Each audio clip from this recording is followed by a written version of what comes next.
The lobby of Varelix Corporation shimmered with polished marble and quiet ambition, the kind that didn't need to announce itself. Morning light streamed through the towering glass facade, casting long reflections across the floor like ribbons of gold. People moved with purpose, heels clicking, voices low, eyes focused on screens and schedules. Everything had its rhythm, precise and practiced. Alara Vance stepped out of her car as she did every morning, her movements measured, her expression unreadable. The driver closed the door behind her with a soft click, and for a moment she stood still, adjusting the cuff of her sleeve, aligning it perfectly with the edge of her watch. It was a small habit, almost invisible, but it grounded her before stepping into the machinery of the day. She didn't notice the girl at first. What she noticed was the disruption. A slight pause in the flow of people near the entrance. A guard shifting his stance.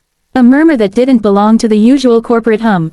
And then, "Ma'am," the voice was small, almost lost in the echo of the high ceiling, but it carried something that cut through everything else. Not volume, not urgency, something softer, something that lingered. Alara turned. Near the glass doors stood a little girl, no older than 6 or 7. She looked like she had wandered in from a completely different world. Her dress, though clean, was worn at the edges, the fabric thinning at the knees. One strap sat slightly lower than the other, as if it had been mended more than once. Her shoes were too big, the laces loosely tied. In her arms, she held a stuffed rabbit, its fur dulled with time, one button eye missing, the thread around it frayed like a silent story. The girl didn't look at the guard who was now approaching her.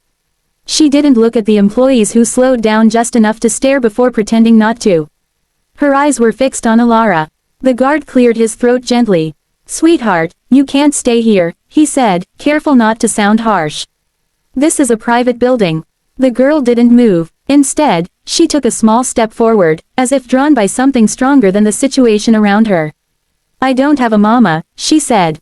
The words were simple, too simple, but they landed heavily, as if they carried more weight than they should. Alara felt her breath pause, not stop, just hesitate. The girl's fingers tightened around the stuffed rabbit. "Can I spend a day with you, ma'am?" she asked. There was no tremble of entitlement. No practiced sadness meant to manipulate. Just a quiet, earnest hope that made the question feel almost sacred. For a moment, no one spoke. The guard shifted again, visibly uncomfortable now. "We should call someone," he muttered, glancing toward Alara as if waiting for direction. "Social services, maybe," but Alara wasn't looking at him. She was looking at the girl. "What's your name?" she asked, her voice lower than usual, stripped of its usual authority. "Lena." The name lingered in the space between them. "And your parents?" Alara asked, though something in her already sensed the answer wouldn't be simple.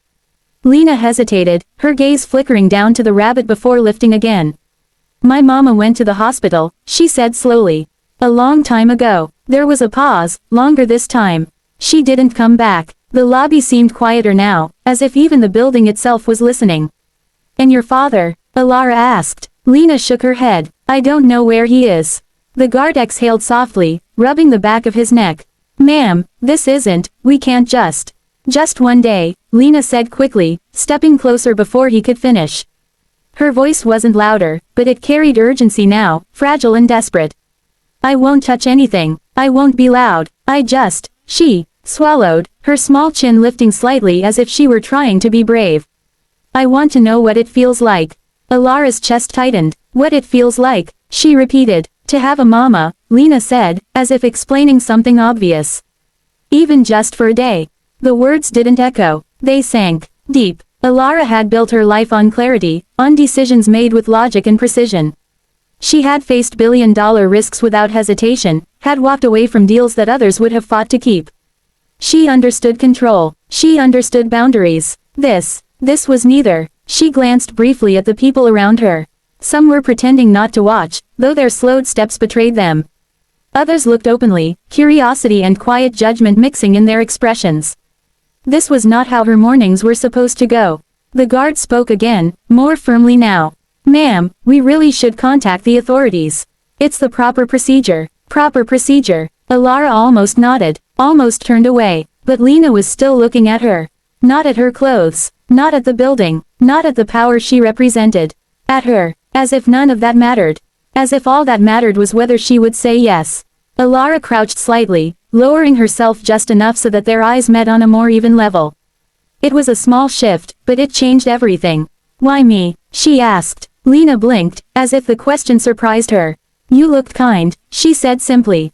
The answer was immediate, unfiltered, and completely disarming. Alara felt something unfamiliar move through her, a crack in the carefully constructed surface she had maintained for years. Kind. It wasn't a word she heard often. The guard exhaled again, softer this time. Ma'am. Alara stood back up slowly, her gaze still on Lena. One day, that was all the girl had asked for. One day, in a life that had clearly been missing far more than that. Alara turned slightly toward the guard. It's fine, she said. He blinked. Ma'am, I'll take responsibility, she added, her tone leaving no room for argument. The guard hesitated, then nodded reluctantly, stepping back. A subtle shift rippled through the lobby. People straightened, resumed walking, though the energy had changed.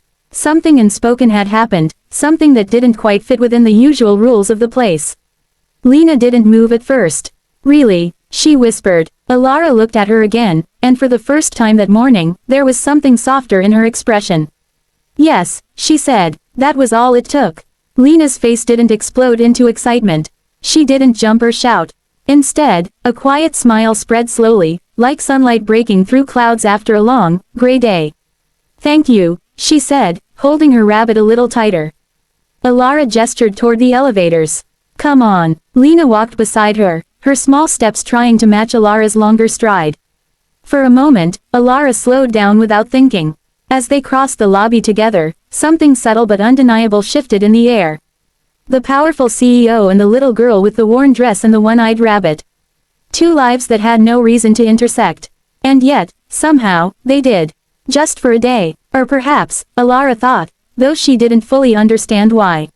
For something more. Alara's office sat high above the city, wrapped in glass walls that made everything below look distant and manageable, as if life itself could be observed without being touched. The skyline stretched endlessly, a blend of steel and light fading into the horizon. It was a view that had once made her feel powerful. Today, it felt different. Lena stood near the window, her small palms pressed flat against the cool glass, her breath leaving faint foggy marks that disappeared almost as quickly as they formed. Her eyes were wide, absorbing everything, the movement of tiny cars far below, the shifting clouds, the illusion that the world just kept going without stopping.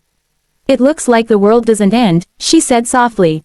Alara, who had been standing near her desk, paused mid-motion. The words were simple, but something about them made her look up, really look, as if she were seeing the same view for the first time in years. No, she replied after a moment. It doesn't. She walked over, stopping a few steps behind Lena. For years, this office had been her fortress, controlled, quiet, untouched by anything unpredictable. But now there was a child standing in it, leaving faint handprints on the glass, breathing life into a space that had only ever known ambition.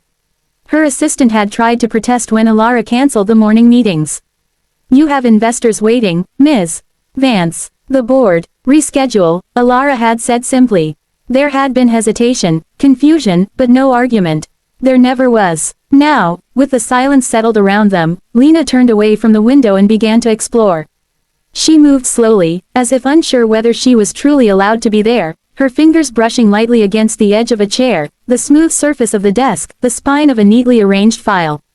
She climbed into the large chair behind the desk with a small effort, her legs dangling far above the ground. For a moment, she just sat there, her hands resting on the armrests, her expression thoughtful. Do you sit here every day? She asked. Yes, Alara replied, watching her. Lena looked around, taking in the size of the room, the silence, the order.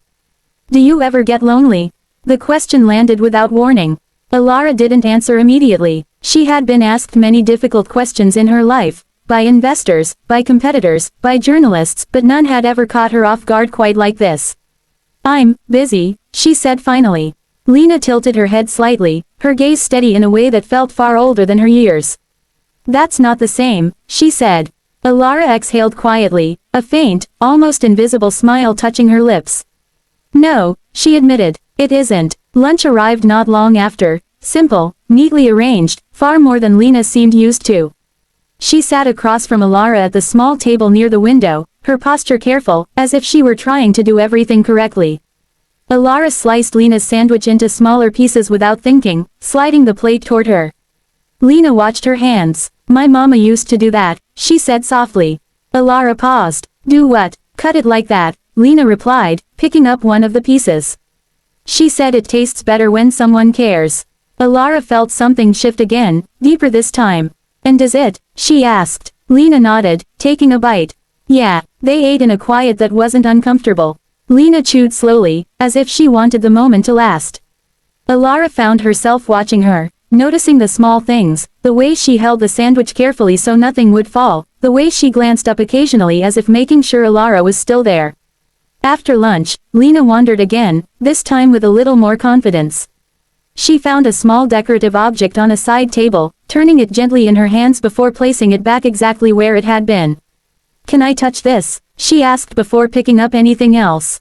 Yes, Alara said. You can. At some point, Lena noticed Alara's hair, perfectly styled, not a strand out of place. Can I try something? She asked, holding up a small section with cautious fingers. Alara hesitated for a fraction of a second. Then, surprising even herself, she nodded. Lena's fingers were gentle, a little clumsy, as she attempted to braid the strand. It wasn't neat. It didn't match the rest, but Alara didn't stop her. For once, perfection didn't seem necessary. You don't smile much, Lena said after a while, concentrating on her work. Alara let out a quiet breath that almost turned into a laugh. I suppose I don't. You should, Lena said. It makes people feel safe. Alara looked at her then, really looked, as if trying to understand how someone so small could speak with such quiet certainty. And you? Alara asked. What makes you feel safe? Lena thought about it. Someone staying, she said. The words lingered in the room long after she finished speaking. As the day stretched on, the light outside began to soften, the sharp brightness of morning giving way to warmer tones. The city below shifted into its evening rhythm, slower, quieter. Lena grew quieter too. She returned to the window, her rabbit tucked under one arm, her other hand resting against the glass. Do I have to go now? She asked without turning around. Alara felt the question before she fully processed it. This was the part she had known was coming. The part that logic had prepared for, but something else resisted. Yes, she said gently, walking over. Lena nodded slightly, though her shoulders dropped just a little. But not to nowhere, Alara added. That made Lena turn. Alara knelt slightly, bringing herself closer again, the distance between them shrinking in more ways than one. I made some calls, she continued. There's a place, a good one, with people who will take care of you properly. Lena's fingers tightened around her rabbit. Will they be nice? She asked. Yes, Alara said firmly. And I'll make sure of it. There was a pause. Will I see you again? Lena asked, her voice softer now, more uncertain. Alara hesitated. For years, she had avoided promises she couldn't control. She had built her life on certainty, on decisions that came with clear outcomes. But this wasn't something she wanted to calculate. Yes, she said finally. Lena searched her face, as if looking for something beyond the words.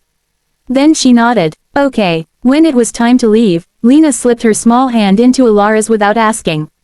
Alara stilled for a brief moment, then gently closed her fingers around it. It was such a small thing. But it felt like everything. They walked out together, past the quiet offices, through the long corridor, and into the lobby where the day had begun. The same marble floors, the same glass doors, but nothing felt quite the same anymore. People glanced up as they passed, some with curiosity, others with something softer. Alara didn't notice. Her focus was on the small hand in hers, warm and trusting. For all the power she held, all the success she had built, all the control she had maintained. None of it had ever felt like this. And as they stepped out into the fading light of the evening, Alara realized something she hadn't allowed herself to feel in a very long time. She wasn't just walking Lena somewhere safe. She was walking towards something she had been missing all along. And for the first time in years, she didn't feel alone.